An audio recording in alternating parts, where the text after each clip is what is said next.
Another awesome guest joining me today on Radio Detox. This one, I am so privileged to, I say this every time, but to have gotten to hang out with you in real life in Las Vegas at the Bitcoin conference at the Women's Bash is where I first met you. Noa Gruman, so much for us to talk about Scardust and Bitcoin and what's going on. So welcome to Radio Detox. Hello, Heather. Thank you for having me. Well, thank you for being on. Finally, I get to talk to you on Radio Detox. I wanted to do this for a long time, but not as much as I wanted to actually see you perform live and get the chance to do that. And it's so hard when someone like yourself is based overseas from me. Like you and Joe Martin were two people I was like, God, I have got to see you guys. I also want to see Longy play really bad, but I did get to see Joe Martin play in Nashville last fall, and then I got to see you perform. What a voice. What an amazing career so far. And it feels like you're just so accomplished. Like, I just want to start with kind of like who you are and what all you do, because you're in Scardust and everybody loves Scardust in this space. And if you haven't heard of Scardust, you got to check out Scardust. But that's not all that you do. Can you kind of give me the picture of your entire music kaleidoscope, like this whole career that you have going? Ooh. The entire thing. Do you have a week? Right? I know. That's like, I want to Okay. understand what you're doing. Thank you, first of all. It means a lot to hear you say that. And yes, I am the singer of progressive metal band Scardust. I'm also the choir director for the Hellscore Choir. It is a metal choir. So it's a choir of about 40 singers, all metal heads. And we do metal a cappella, so metal songs without any instruments, voices only. But we also Love it. do collaborations with metal bands where we sing with metal bands. So these two would be my main things, singing in Scardust and directing Hellscore.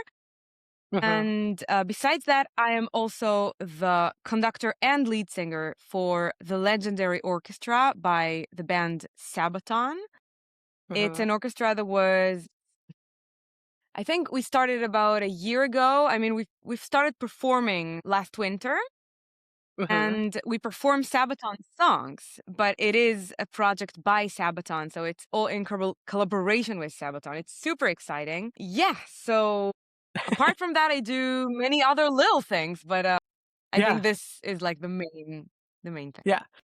TLDR, she's busy, folks. She's very accomplished, very busy. And I've said this before, but there's nothing that compares to seeing someone like yourself singing live and being in the same room and getting to just experience that kind of energy.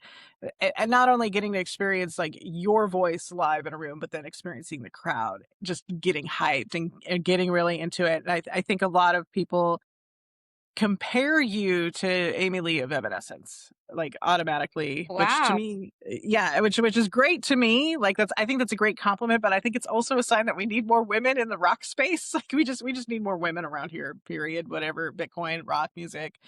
You just have such an amazing range, such an amazing voice. Like it's a lot to be a rock singer. Like you could probably sing anything, I would almost guess. Thank you. Yeah, I mean, it takes a lot of practice. And I do agree, it is a male-dominated industry, although there is more and more women. So, I mean, it's compared to like 15 years ago, it's much better now. So I think we're going in the right direction.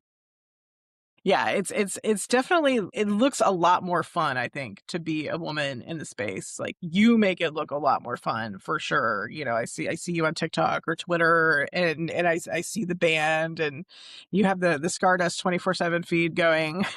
And it's like you can always get your dose of metal when you need it. And I'm the kind of person who listens to every kind of music I can get my hands on. And just like the fact that you have done this, I guess, deep dive where between Hellscore, between, Sabaton and like Scardust, like you have cornered the market on being this amazing metal singer. Like you are a professional musician working full time at this, right? I am.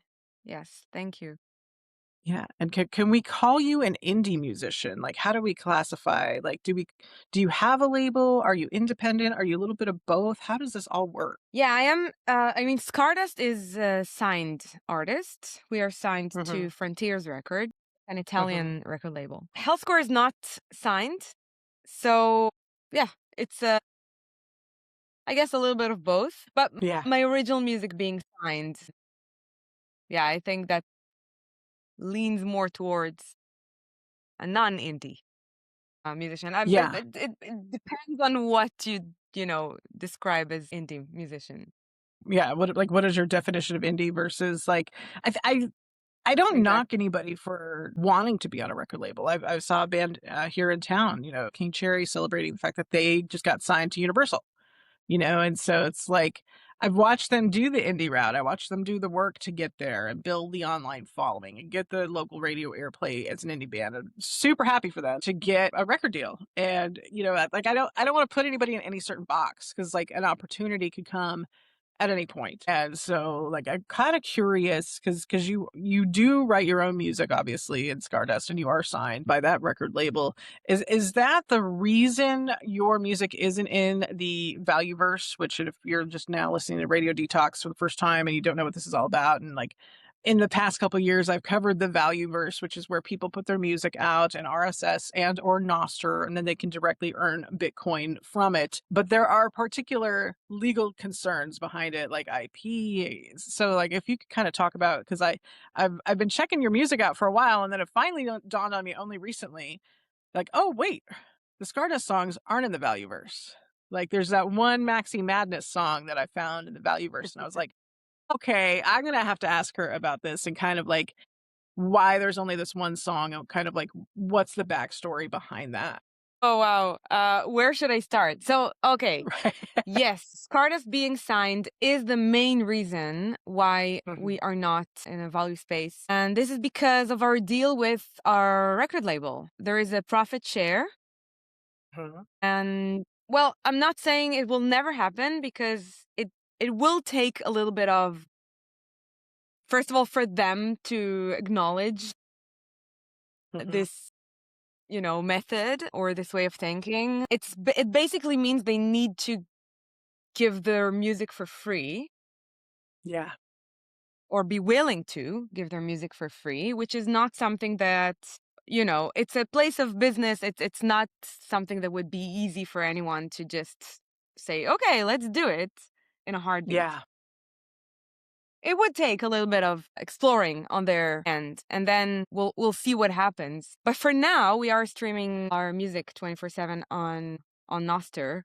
There is like a 24/7 Scardust TV where all our music is just playing nonstop. So, I mean, in a sense, we are in the space because yeah. anyone can just hop, zap, and if they want to support Scardust, if they enjoy our music. So we've found a workaround, I guess. That's awesome. Yeah. It's hard because like I've tried to put music on YouTube and TikTok that is from the Valueverse and I get flagged because it's an automated thing that flags it. It's like an AI thing goes through and flags and says, "Oh, there's music here. We got to flag it. We got to take it down." And I've repealed or like I've written an appeal to Spotify saying like, "Hey, that's okay for that music to be out there, but it doesn't matter because they took it down." And, I tried to put the podcast out there with music in it that was from the Valleyverse, got flagged on TikTok for posting a video that I recorded of, Joe Martin. I'm in the same room he's playing. I posted on TikTok, got flagged, got muted. So, that you can't really fight this stuff. You just do like you're doing. You have to do the workaround, And do you have problems Yeah. posting like your music on TikTok or any of those places? Or are you kind of in the clear because it's on a label? Not on TikTok. So, yeah, it's just about getting monetized because of the deal we have with the distribution company. Mhm. Because this profit share, which I have to admit, I mean, I'm happy with the deal we have. Before we signed with them, we used to be indie. We used to distribute our music ourselves, but there is so much you can do. I mean, there is a very limited, crew around us. And even with all the help we can get, it's still there is a limit as to how much you can promote the music, where, the scope in which you can sell your music. And with the help of our label, we're able to distribute our music worldwide, put it on all the streaming platforms. They take care of all the legal stuff, all the bureaucracy. And I get messages like DMs from fans in random places in Madagascar, in Japan, Oh, buying our wow. music because it's distributed worldwide. So, I mean, that's awesome. I'm thankful. I think they deserve their cut, to be honest. Right? Like they're doing the job for you, and Yeah. as long as And that's true, that's all good. yeah. And exactly. I mean, you always need to be alert, of course, because it is in everyone's interest. But they are also supporting the band financially, not enough, but Right. It's never more enough, than right? nothing, because before them, it's never enough. But before them, we had nothing, and now we have a little support. So I know there's a lot of criticism about artists being signed and all that, but it it it just depends on the deal you can get and on the relationship you have with your record label. So if you have a good relationship and if you have a good deal, I don't see anything wrong with it. I mean, the next step would be to get them, open-minded maybe to the idea of the value for value. But that's We still have a ways to go that's there. something to think of for the future. So how did you like I know that your music's not on Fountain or Wavelake. So you're kind of I don't know, a value versus adjacent, like you've been part of the space. How did you come to this Bitcoin space at all? Like how did you find this crazy group of folks? Wow, my Bitcoin story.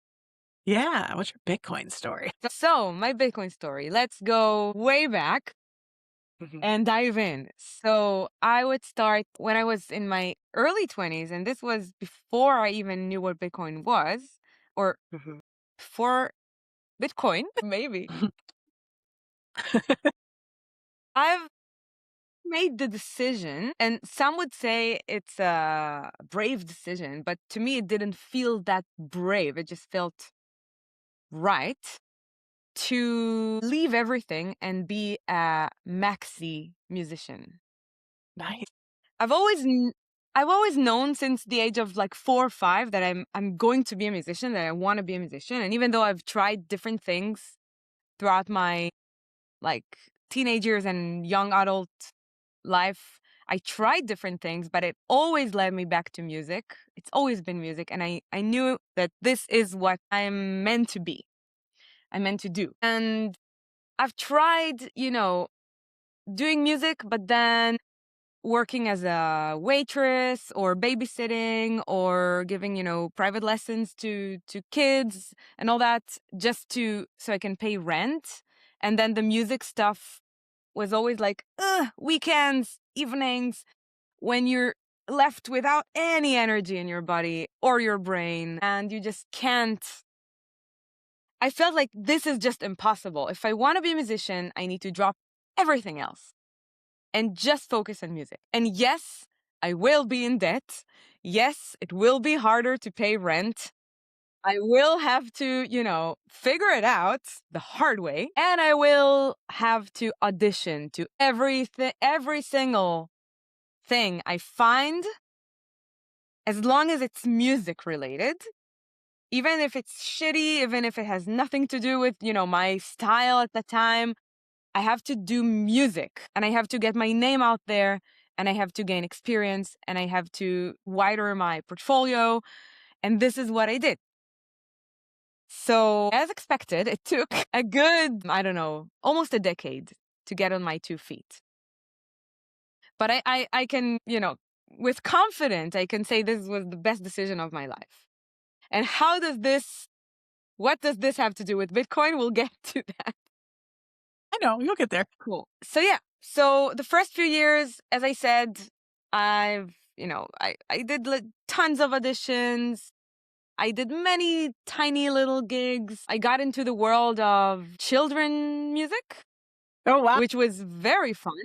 Yeah, was very fun. And I was a perfect fit, this blonde little girl with a tiny high voice. And yeah, they loved me. I loved them, to be honest. But at some point, it was like, okay, I can't keep doing this forever. I need to do what I really want to do. And then I kind of switched to teaching because around that time, we're talking my mid 20s at that time. I gained enough experience with vocal lessons and I mean myself, but also giving vocal lessons because I used to give vocal lessons for free at first, but then I just for fun, just because I wanted to test it and see if I connect to it, and I loved it. So I've established myself as the one of the leading rock and metal singing teachers Cool.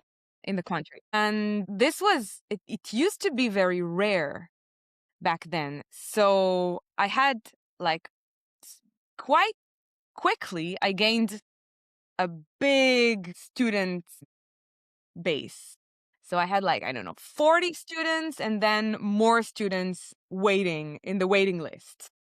Cool. And I loved it because I could nerd out about singing. Metal music for me, or metal singing for me, basically means you have no limits to what you can do with your voice, which is something that, fits into my maxi mindset. Go all the way with your craft and explore it from all directions. If you want to sing opera, you can. If you want to sing pop, you can. If you want to grunt and scream, you can. Yeah. So for me, it was just super fun to get to work with all those students, all those people, and get to see them, evolve and do their own things. And it was great. But something felt wrong with this method of being paid for my hour. It Mm, just, I need to put a price on my hour. yeah. And Yeah. then, so the amount I get paid has less to do with my experience or my skills and more to do with just how many hours I put every day.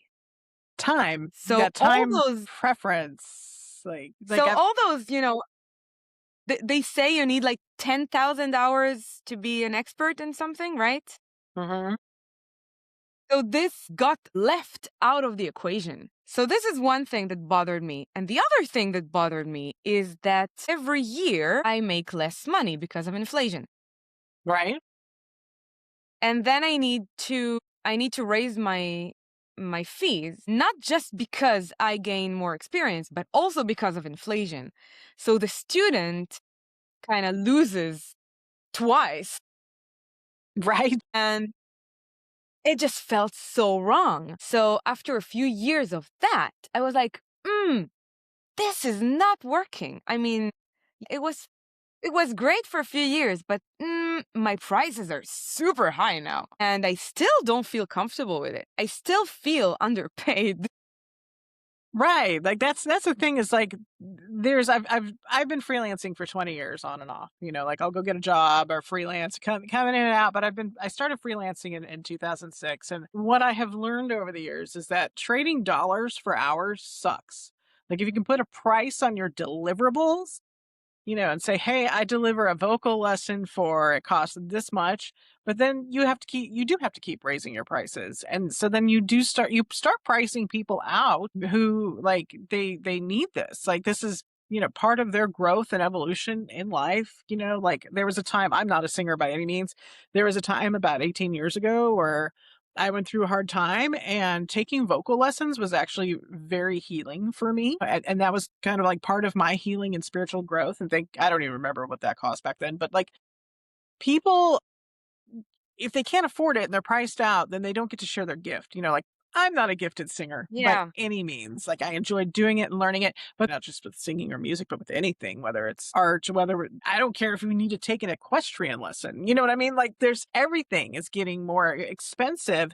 And so if you're not kind of evolving, like you're getting left behind, and then, the consumers get left behind. So like did you kind of just go, hey, did you learn about Bitcoin from kind of like a finance, like how can I make more money angle? Because like I kind of did that where I was like, what is the answer to my financial problems? And I found Rich Dad Poor Dad, and then eventually found like Max and Stacy and Bitcoin podcasts and Bitcoin books, and that's kind of how I got into it. Was it like that for you? Like what was the? I'm just so fascinated that like because most people don't put even two and two together like you did to say, hey, I gotta keep charging more, and this sucks for everybody, not just me, but like, No, so it kind of happened the opposite way for me. So mm, around that time where I decided, okay, this is no longer working for me. I don't like this. This is when I started my choir, Health Corps, mm, because the choir is a project. It's not a 1 hour lesson. And the whole financial structure of it is based on uh, the project, yeah, and what I give to the project. hmm, So it is based on my level of skill and experience. And it doesn't matter how many hours I put in it. hmm, So this structure just felt so much more aligned, and so I felt so much more comfortable with it that I completely switched to just making a living out of that. hmm. And I always knew Bitcoin existed from quite early on. I think I heard about it first time in 12, 13, That's so quite early unusual. on. But I back then I was a music maxi, which meant I don't do anything else but music. And I knew that this is something because my friends told me, just buy some Bitcoin. What could possibly happen? And I was like, I don't want to do anything I don't know enough about. There you I mean, go. it is interesting, but I'm not gonna, I can't put in enough hours so I feel confident enough to do that. So it was only after I've kind of established myself as a musician who is able to make a living from music that I could clear some headspace to, okay, now I'm ready. That makes sense. Who Yes. yeah.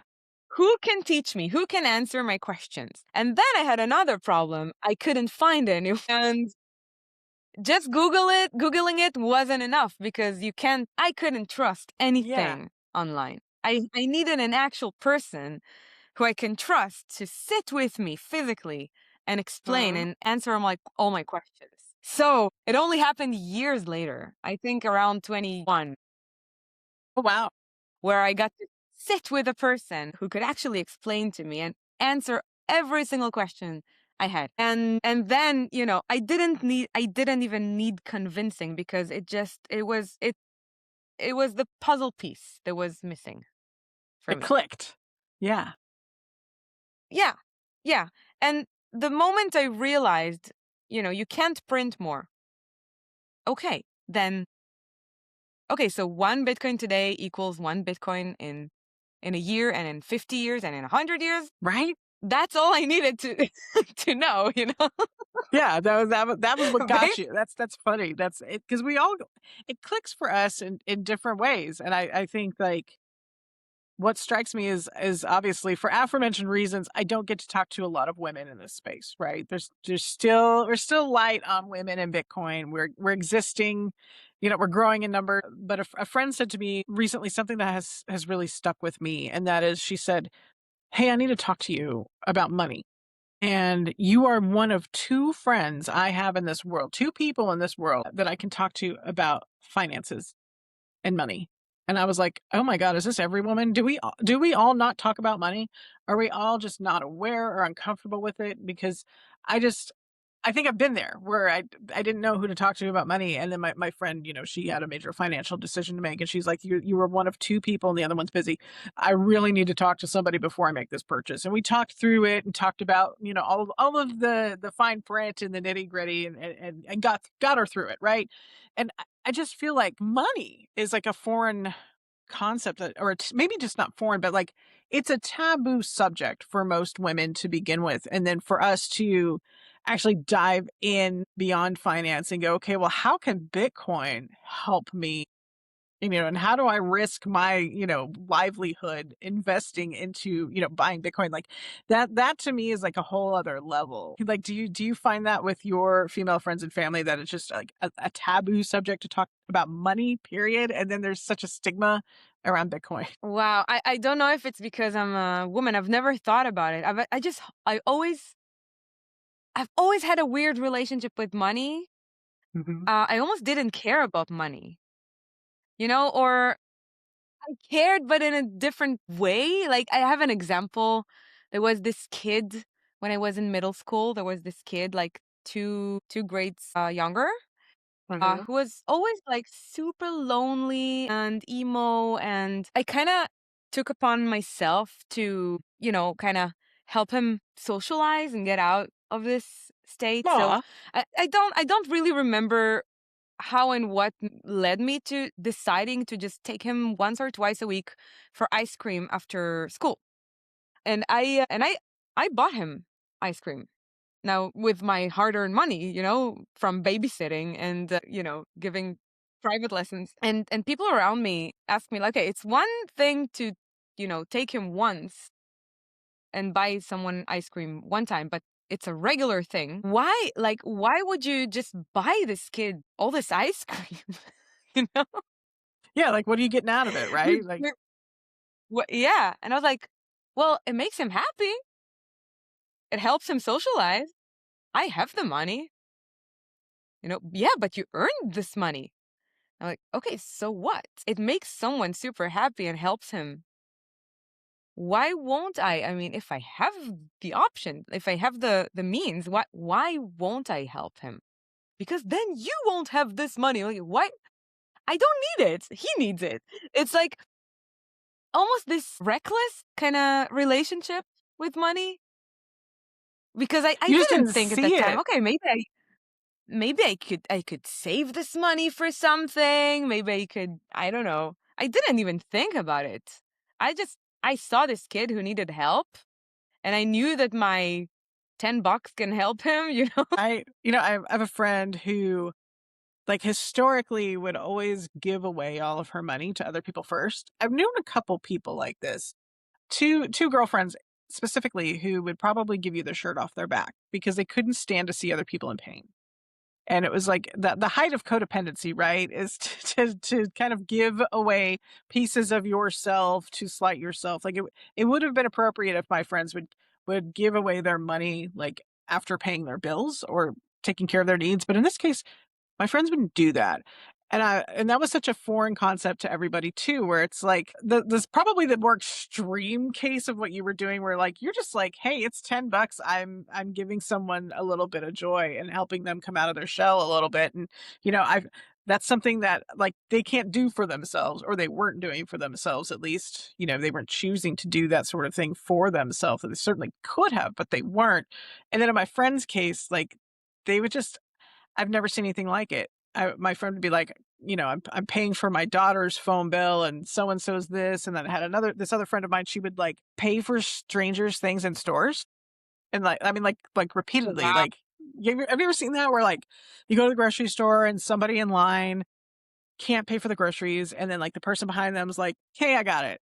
And I have a Aw. friend that would do that like hardcore, like super repeatedly, like huge, big hearted person. But then that person would end up homeless. And I'd be like, how do you not have money? Yeah. You have to keep some for yourself. So I kind of like get that argument, but I think that there's also like in all of the stories people have around money, I think people have this concept that money is the root of all evil. And then some people have the concept that there's only so much money to go around.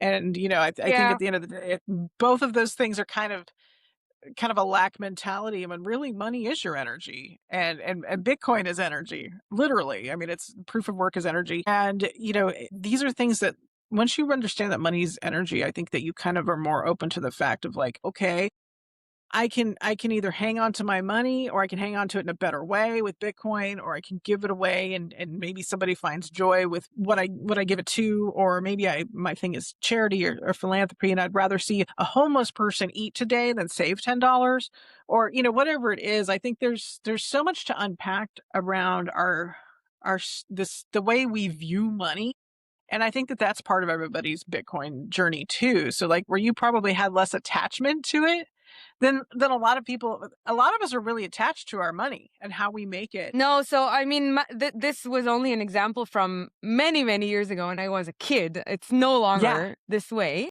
I used to have this reckless, almost reckless, or I don't know if reckless is the right term for it, relationship with money. Then I Mhm. used to think I don't care about money because, like I said, I was a music maximalist. It meant I had to be in debt for many years, and people around me were kind of, squinting at this decision. Why, how, and but essentially, it all connected later on in my life, and this is also where Bitcoin comes into place because eventually it paid off. Because then all this time I spent being in debt, I developed my craft, I developed my skills, I gained experience to the point where I was able to stand on my own two feet and make a living and pay back all my debt and also earn money that, you know, allowed me to support myself financially. So, yeah, I guess this is also the point where I kind of when I learned more about Bitcoin, I was also ready to, okay, let's learn about this thing that used to scare me so much all my life, money. Mhm. Let's see what it's about because maybe it's not as scary as it's always looked to me. And then, I read the Bitcoin Standard and I listened to 40 hours per week of Bitcoin podcasts.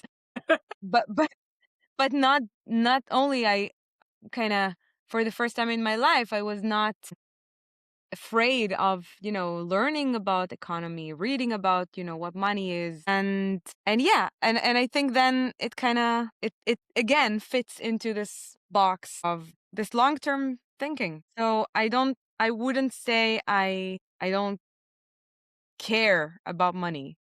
It's just that I have a weird relationship with it. Right? I That's would a good rather, story. yeah, I would rather, like the story I told about a musician that gets a gig opportunity, but he needs to buy his own flight ticket. Yes. So he has two choices, basically. He either spends his weekends waiting tables so he can pay for his flight tickets, or he takes a loan, or he goes into debt, or he, tighten his belt, like they say, for a few weeks in order to be able to, he figures it out. He figures out how to pay for this flight ticket while practicing his instrument during weekends or whatever musical thing he needs to do, right? So in the first example, he arrives, he can pay for his flight tickets, no problem, but he's unprepared, he's tired, he doesn't have the brain capacity. And he would probably do the gig well because, he got the opportunity. He's a great musician. But will they book him again? Don't I know. don't know. Yeah. The second example, he's bringing his A game. Not just that, he has the headspace to make connections, right? To create social media content, to do other things around that, which opens up more doors, which opens up more opportunities. So this is kind of my take on that. I would rather tighten my belt or take a loan, but focus on the long-term thing. Yes, this gig will happen no matter if I practice or wait tables. It will happen. But will the next gig happen? Yeah, the question becomes, do I want to be an expert at waiting tables, or do I want to be an expert at my craft as a musician? That's the thing where it's like Bitcoin in the long term allows you to focus on your craft. and make your music better, or whatever your craft is. Have you had like, do other musicians know that you're in the Bitcoin space, and do they come to you to ask you questions about Bitcoin or advice of as to like whether they can do the same thing that you're doing? Have you had that happen? Mm, very little, Yeah. I'd say. Yeah, that's an interesting question. I've had several conversations with people, but mostly face to face. And when you sit together, have a beer after a long rehearsal, and then somebody asks a little question and it opens up a debate or whatever, stuff like that. Yeah. But not really, not more than that yet. Yeah.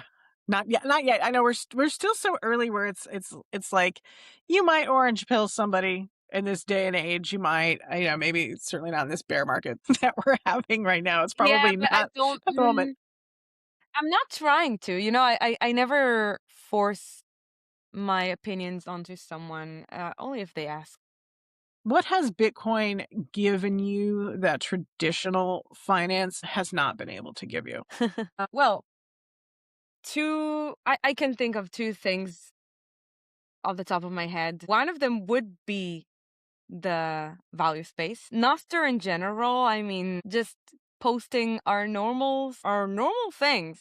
Whatever we post on the other platforms, we copy paste into Noster, but then people have the opportunity to also support us a little bit. Hmm.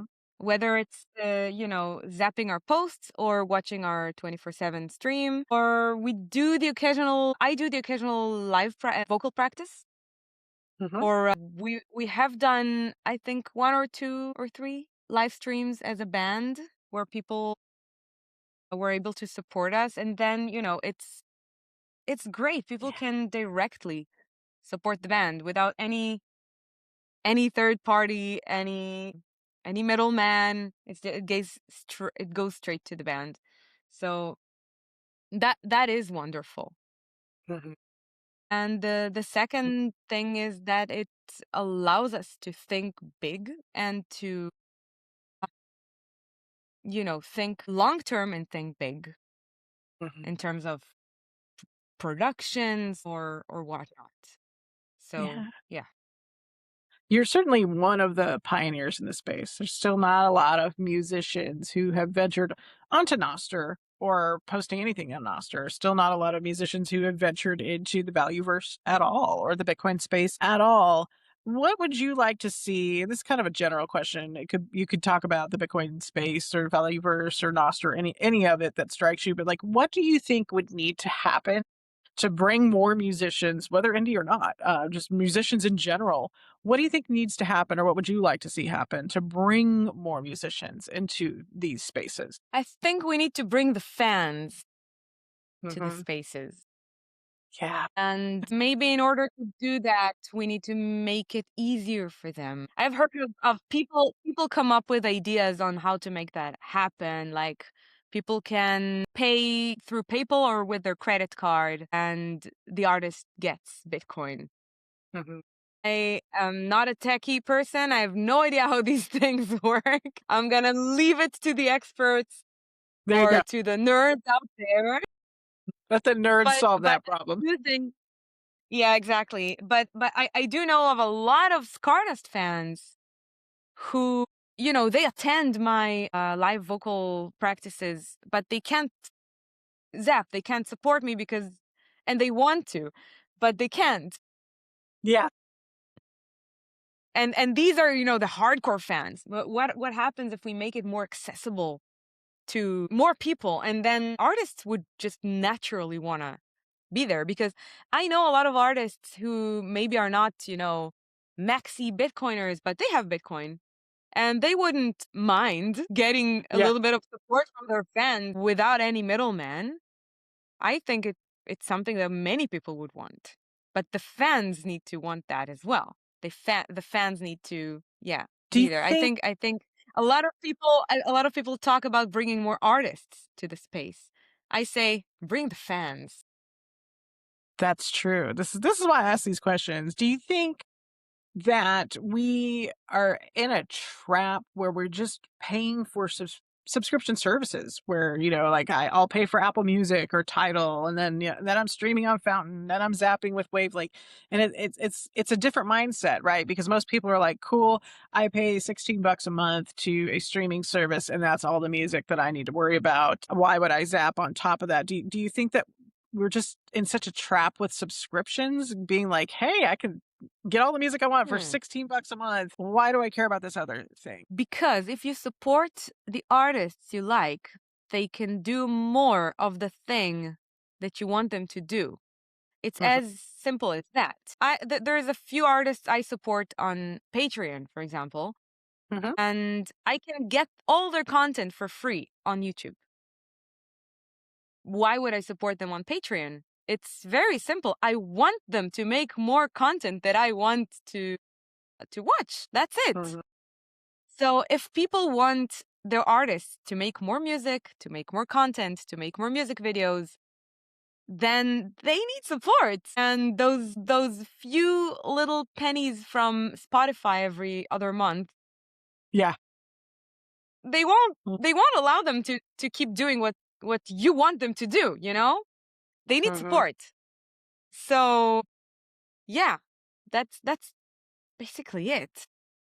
Being a fan's being a good patron, being a fan who can send you a little bit of money. Do you think like we need to kind of get people, like, is Bitcoin a hard sell? Do we need to just train them using US dollars or PayPal or Venmo? Like, do we have to train them in something that's familiar, whether the platform is familiar or the money is familiar? Do we need to train them in that way first before we bring in the Bitcoin idea?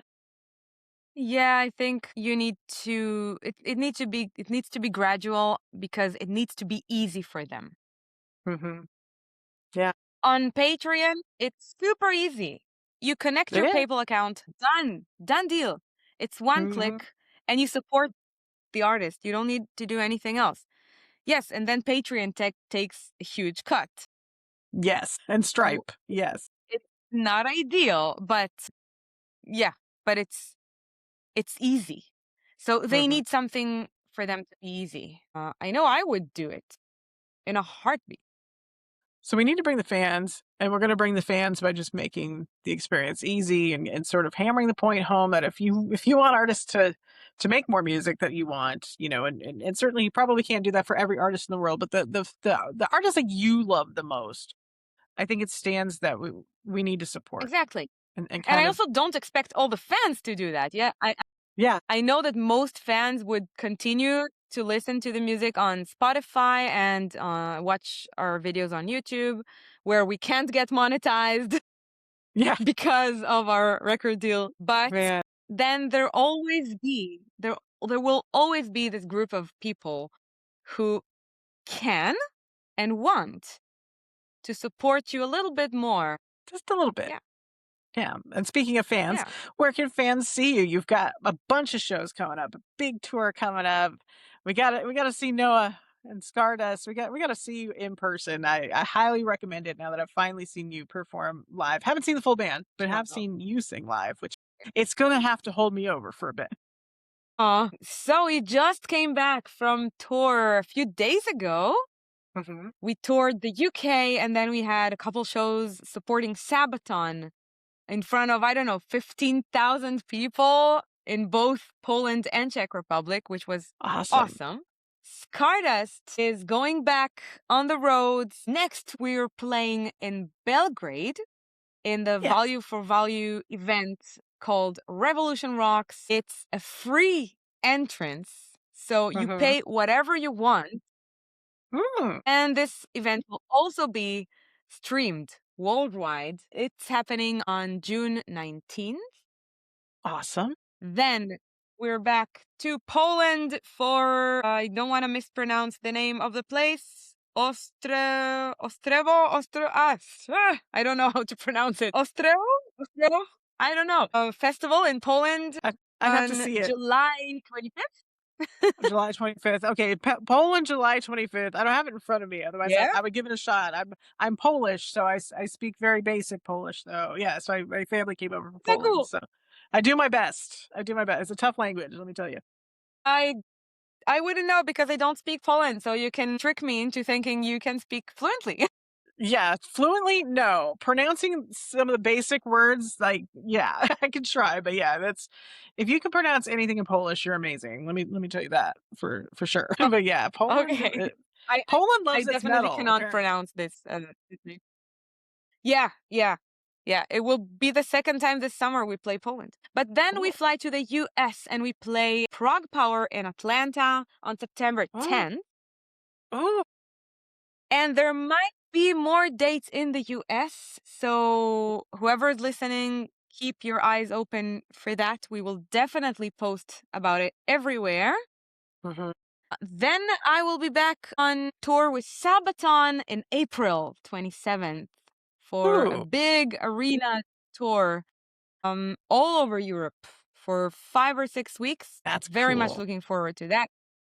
Yeah, with the orchestra and everything, it's gonna be amazing. And there will be more dates coming up. So yeah, Okay, keep your eyes I'll be open watching. because there will be. I just Yeah, cannot yet talk about them, but there will be. cool. Oh, and of course, yeah, sorry, June 16th, next week, we play in Tel Hmm. Aviv. I almost skipped that Ooh, one.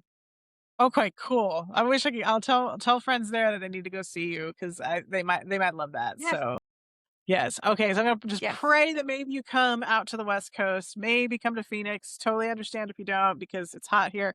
It's gonna be hot till November. I don't recommend coming here. We don't care about that. We're You're used like, to I don't this care. kind of weather. That's true because you you're from a hot place too. So you get it. There's Yeah, just nothing but like we would love to come, of course. I mean, we are working on adding more dates on the US run. that'd be So cool. fingers Cool. crossed. Hopefully you'll come out as west as you can get. Okay, because I want to be that like groupie. I want to support all the Bitcoin music and the Bitcoin Yep. bands and Bitcoin artists. Like we do have culture in Bitcoin. It's not just a bunch of finance bros and tech bros talking about number go up and build your own node. Like there are real people here, and we do like music and we do like being able to support Noah. I know that we could probably talk about a lot more off the record too. So like do a little music biz confidential someday. So I want to keep following you and following your career and where you go with Bitcoin and how you use it and just how this space grows or doesn't. I want to, whether we follow up like in a few months or if you come out to the West Coast or if we follow up in like at least a year or so and just kind of see like what we're doing and how things have changed. I definitely want to keep doing that with Radio Detox. So we'll be following up with you. Where can we find you online? I know we got Twitter, we got TikTok, we got Noster. Anywhere else? Sure, I'd love to. And yeah, I'm not extremely active on X, but you Hmm. know, every now and then.